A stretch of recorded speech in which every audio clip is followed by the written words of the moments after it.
قضينا الرحلة كلها بكي، ما قدرنا ما نبكي على هيدي الجبال والشجر يلي ما فينا تدافع عن حالها، يلي شلحوها تياب الربيع الأخضر ولبسوها الأسود.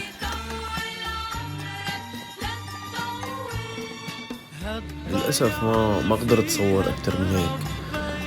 بس هيدي الطريق الطالعة قصة لمعة صورتها شوي صغير من حجم المآسي، جبال عمد نظرك محروقة يعني. واللي زاد قهرنا أصوات الحيوانات اللي عم تناشدنا بالوادي، ما عم نقدر نساعدها، رغم انه في ناس عم تنشر الموت، تنشر السواد بهالحياة. انا وطالع على قصة لمعاف التقيت في فريق هون كان عم يزرع الحياة وينشر الحياة محل ما هن عم ينشروا الموت. توفيق.